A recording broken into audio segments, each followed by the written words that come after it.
Indian army की तरफ से सब कुछ मदद मिला है, तो thank you Indian army, Bharat माता की जय। एक साइड पे लद्दाख पे देखते हैं तो वो लोग इंडियन आर्मी को थैंक यू बोल रहे हैं, इंडियन गवर्नमेंट को थैंक यू बोल रहे हैं वहाँ की डेवलपमेंट के लिए। इसी साइड पे इंडिया चाइना जैसे कंट्री को प्रॉपर टक्कर दे रहा है, चाहे वो लद्दाख में हो या कहीं टेक्नोलॉजी में हो या फिर वो अपना डेवलपमेंट में हो। आई वुड से कि India is a pure democratic state. अगर प्योर नहीं भी है तो ऑलमोस्ट नियर टू प्योर है, क्योंकि वहाँ पे उनके जो सियासतदान है ना वो डिसाइड करते हैं कि what we are going to do in our future and in our present era. ठीक है, और यहाँ पे ऑब्वियस सी बात है, हिडन डिक्टेटरशिप थी और अब ओपनली डिक्टेटरशिप आ गई है। ठीक तो है, सबके सामने है कि भाई चीजें किसके हाथ में। अब IMF को 2023 का, आप ये जो दिसंबर 2023 की मैं एक देख रहा था उनकी कि एक प्रेस रिलीज, वो कह रहे थे कि इंडियन जो है they are on the track fastest growing major economy in the world.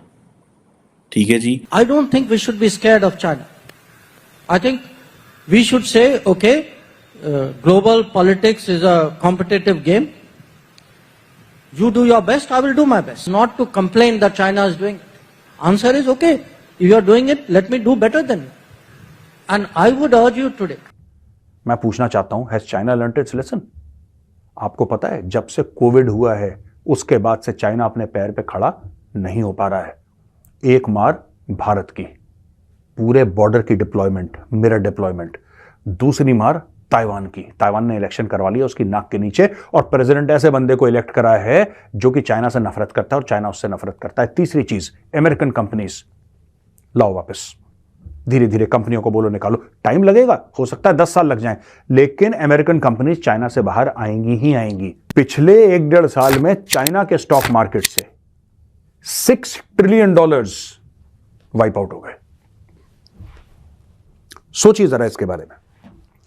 So understand वो क्या कर रहे हैं, किस स्पीड के साथ चीज़ें कर रहे हैं, और उसके लिए फिर मेरा ख्याल है एट टाइम्स हमें जब चीज़ें देखते हैं कि यार उनको तो पता है, ठीक है ना, हमारे बच्चे हैं ना, हमारी बीवी हैं ना, I am talking of Narendra Modi and इन लोगों की, तो हम तो सिर्फ we are working for the country. दोस्तों, सोशल मीडिया पर इस समय एक वीडियो वायरल हो रही है जिसमें कि एक भारतीय चरवाहा जो कि लद्दाख रीजन से है, वो बहुत सारे चिंपिंग से बहस करता दिखाई दे रहा है और वो उनसे पूछ रहा है कि आपने फिर से गोलगप्पे खाने हैं या नहीं। शुरुआत में जब ये वीडियो वायरल हुई तब इसकी कोई भी डिटेल सामने नहीं आई थी, लेकिन अब पता चला है कि ये वीडियो नए साल में यानी कि जनवरी के पहले हफ्ते की है। नए साल के उपलक्ष्य पे बहुत सारे चिंपिंग यहाँ गोलगप्पे खाने आए थे और उसी दौरान उनकी इस चरवाहे से भेंट हो जाती है। ये चरवाहों का ग्रुप होता है जो कि उस इलाके में अपनी भेड़ बकरियां चरा रहा होता है, और ये कोई नया नहीं है, ये सालों से सदियों से इस क्षेत्र में अपने बकरियां और मवेशी चराते आए हैं। लेकिन इस बार हुआ ये कि ये चिंपिंग आ गए और इस ग्रुप ने फिर चरवाहों से ये इलाका छोड़ने को कहा, जिसके बाद ये चरवाहे चिंपिंगों के ग्रुप से भिड़ गए और एक वीडियो में देखा जा सकता है जिसमें वो बहस कर रहे हैं। बहुत सारे चिंपिंग चरवाहों को इस इलाके से जाने के लिए कहते नजर आ रहे हैं और वहां बहस हो रही है, और चरवाहों ने फिर इनसे पूछ लिया कि आपने गोलगप्पे खाने हैं या नहीं। चरवाहों ने इन्हें बता दिया कि ये हमारी पुश्तैनी जमीन है और सालों से हमें पशु चराते आए हैं, हम यहीं रहते हैं, तुम तो अभी आए हो लेकिन ये क्षेत्र हमारा ही है। समझाने की कोशिश करी, चाइना की इकोनॉमी चरमरा रही है। आपको क्यों लगता है मोदी जी जब अमेरिका गए थे उन्होंने बात क्या करी जो बाइडेन से? मोदी जी हर जगह बात करते हैं, क्या बात ये बात क्या करते हैं मोदी जी? आप ये कभी चाइना का नाम नहीं लेते, ये कभी चाइना का नाम नहीं लेते मोदी जी, इनकी पॉलिसी है, ये चुप रहते हैं चाइना पे, ये कुछ नहीं करते चाइना पे। लेकिन इन्होंने चाइना के तन बदन पे जितने गहरे घाव दिए हैं, शायद ही भारत के किसी मुझे नहीं लगता भारत के किसी प्रधानमंत्री ने इतने गहरे घाव दिए। इनको पता है कि चाइना चीखेगा कहां, चाइना फौज से कभी नहीं चीखेगा, चाइना के पेट पे लात मारो चाइना चीखेगा, क्योंकि चाइना की ताकत उसकी फौज नहीं है, चाइना की ताकत उसकी इकोनॉमी है। अमेरिका ने यही काम करा और भारत ने इस चीज का भरपूर फायदा उठाया। आपको पता है जब से कोविड हुआ है उसके बाद से चाइना अपने पैर पे खड़ा नहीं हो पा रहा है। एक मार भारत की, पूरे बॉर्डर की डिप्लॉयमेंट, मिरर डिप्लॉयमेंट। दूसरी मार ताइवान की, ताइवान ने इलेक्शन करवा लिया उसकी नाक के नीचे, और प्रेसिडेंट ऐसे बंदे को इलेक्ट करा है जो कि चाइना से नफरत करता है और चाइना उससे नफरत करता है। तीसरी चीज, अमेरिकन कंपनीज लाओ वापस, धीरे धीरे कंपनियों को बोलो निकालो। टाइम लगेगा, हो सकता है 10 साल लग जाएं, लेकिन अमेरिकन कंपनीज चाइना से बाहर आएंगी ही आएंगी। चौथी चीज, जितना भी नॉलेज है वो अमेरिका ने धीरे धीरे पकड़ना शुरू कर दिया। यूनिवर्सिटी में जो चाइनीज हैं, अब अमेरिका रोक रहा है कि चाइना से रिसर्चर आके हमारी यूनिवर्सिटीज में काम नहीं करेंगे, हमारी लैब्स में काम नहीं करेंगे। धीरे धीरे यूरोप ने करना शुरू कर दिया दोस्तों। और 5वीं सबसे बड़ी, अमेरिका ने चला गेम, और गेम चलने से क्या हुआ कि चाइना की इकोनॉमी को दोस्तों जूते पड़ने शुरू हुए।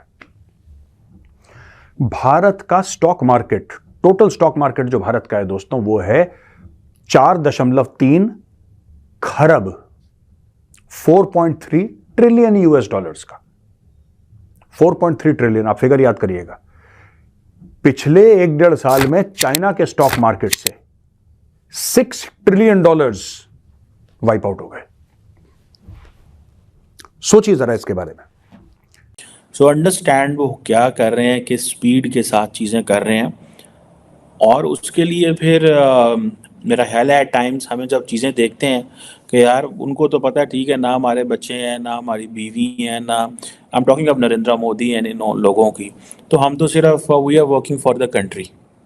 ठीक है, इधर जारी बात है टेंशना ने अपने आप को भी बचाना है, अपनी लेगेसी भी बचानी है, अपने बच्चों का कारोबार भी सेट करने ने, इनको इधर से भी पैसा आए, इनको उधर से भी पैसा आए, चीज़ें थोड़ी बेहतर हों, मामलात ख़राब ना हो जाए।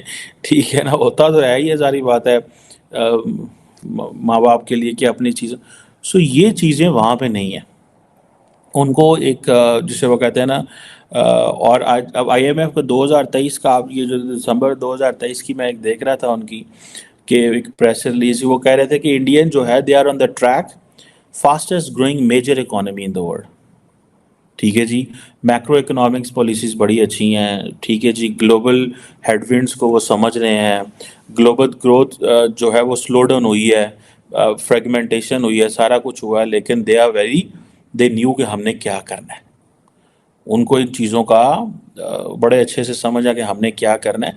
जब आप इन तरह की चीज़ों को देखते हैं ना, तो वो फिर वो ऑटोमेटिकली मीडिया भी कहता है ठीक है यार, हमें क्या, हमें तो पैसे भी देते हैं, चीज़ें भी करते हैं, हमारा ख्याल भी करते हैं, तो हमें let's enjoy this what is coming from Narendra Modi के, उससे हमें क्या मिल रहा है उसको एंजॉय करें। एंड देन कंप्लीट कंट्रोल है जी उनका। It's not just economy, it's on politics, it's on society, it's on media, and as a Democrat he has emerged very cunning and shrewd in terms के कैसे मैंने निज़ाम को पकड़ना है, कैसे निज़ाम को होल्ड करना है। उनको बड़े अच्छे से ये समझ आ गई है, और उसकी शायद एक वजह यही है कि उनको रोकने वाला कोई नहीं है, टोकने वाला कोई नहीं है। पाकिस्तान के अंदर क्योंकि मल्टीपल पावर सेंटर्स हैं, एक पावर सेंटर कोई चीज सोच रहा है। इसके बाद चिंगपिंगों का एक ग्रुप एक गांव में भी गया। स्थानीय लोगों ने फिर उन्हें पत्थर मार मार के भगा दिया, क्योंकि उनके पास और कोई संसाधन थे नहीं। तो उन्होंने मौजूदा संसाधनों का प्रयोग करते हुए जो हाथ में आया चिंगपिंग को दे मारा, और चिंगपिंगों का टोला फिर वहां से भाग खड़ा हुआ। दोस्तों, पिछले कुछ समय से चिंगपिंगों ने बहुत सारी हरकतें की है, जिससे कि अब उनकी पोल पट्टी खुल चुकी है। जब भारत ने चिंगपिंग बॉर्डर पर टेंशन बढ़ी थी, उसके बाद से भारत ने हर फ्रंट पर चिंगपिंगों से निपटने के लिए, हर फ्रंट पे जवाब देने के लिए हर तरीके की तैयारी शुरू कर दी। उसके बाद से भारत में जो चिंगपिंग से कंपनियां आती थी और जो कंपनियां भारत में गलत तरीके से ऑपरेट करके यहाँ का पैसा चिंगपिंग लेकर जाती थी, उन पर रोक लगी है, उन पर शिकंजा कसा गया है और उन्हें अच्छे तरीके से सबक सिखाया गया है। हालांकि उसके बाद भी बहुत सारी कंपनियां यहाँ ऑपरेट कर रही हैं, लेकिन अब सरकार ने हर फ्रंट पर चिंगपिंग से निपटने के लिए सारे प्रबंध कर रखे हैं। इसलिए जो भारत के लोग हैं, जो बॉर्डर के क्षेत्र में रहते हैं, उन्हें इतना भरोसा है कि भारत के जो सुरक्षा एजेंसी है वो उनके साथ खड़ी है। इसलिए हमारे चरवाहे निडर होकर चिंगपिंगों का मुकाबला कर लेते हैं और इन्हें भगा देते हैं। चिंगपिंगों की बात करें तो कोविड के बाद से ये खबर आई थी कि ये रिकवर नहीं कर पा रही हैं। कोविड ने चिंगपिंग नगर की ऐसी की तैसी कर दी थी। यहाँ बर्थ रेट पूरी तरीके से फ्लैट हो चुका है, जिसकी वजह से यहाँ ग्रोथ हो नहीं रही है। और अगर बात करें इनकी इकोनॉमी की, तो वो एक डाउनवर्ड स्पाइरल में फंस चुकी है, जो कि नीचे की तरफ ही जा रही है। इसी वजह से अब अमेरिका ने भी इस पर शिकंजा कसा और चिंगपिंग पर बहुत सारे नए प्रतिबंध लगा दिए। और इन प्रतिबंधों को लगाने के बाद चिंगपिंग ज्यादा दिनों तक सरवाइव नहीं कर सकता, क्योंकि चिंगपिंग जो है वो पैरासाइट की तरह है, जो कि दूसरे का खून चूसकर ही सरवाइव करता है। जब अमेरिका ने प्रतिबंध लगा दिए, उसके बाद से देखा जा सकता है कि चिंगपिंग की सांसें फूलने लगी हैं। रही सही कसर फिर भारत के शेयरों ने पूरी कर दी जब उन्होंने सीमा के ऊपर मिरर डिप्लॉयमेंट करके रख दी। और इस मिरर डिप्लॉयमेंट में हर तरीके के औजार मौजूद हैं, हर तरीके के इक्विपमेंट मौजूद हैं, जो कि हर तरीके की सिचुएशन से निपटने के लिए सदैव तैयार हैं। अब ये जब चिनपिंग ने देखा तो उनकी सांसें अटक गई है। उन्होंने कभी भी नहीं सोचा होगा कि उनके लिए इतने सारे फ्रंट एक साथ खुल जाएंगे। एक तरफ वो भारत से पंगा लेना अफोर्ड नहीं कर सकते, तो दूसरी तरफ उनके जो डिक्टेटर हैं वो भी और क्षेत्र कब्जाना चाहते हैं। एक समुद्री टापू की बात करें, वो उसे कब्जाना चाहते हैं, लेकिन दूसरी तरफ वो समुद्री टापू भी अब उन्हें एक कड़ी चुनौती देने के लिए तैयारी कर रहा है। और दूसरी तरफ अमेरिका है जो कि चिनपिंग नगर की ऐसी की तैसी करने के लिए तैयार बैठा है। दोस्तों, सीमा से आ रही इस खबर पर आपकी क्या राय है कमेंट सेक्शन में जरूर लिखिएगा। वीडियो पसंद आए तो वीडियो को लाइक कर दें, और अभी तक अगर आपने चैनल को सब्सक्राइब नहीं किया है तो चैनल को जरूर से सब्सक्राइब कर दें। साथ में बेल के आइकन को भी प्रेस कर दें ताकि आपको अगली वीडियो की नोटिफिकेशन सबसे पहले मिल जाए। सब्सक्राइब का बटन जरा धीरे से दबाएं ताकि आपका कहीं फोन न फूट जाए। दोस्तों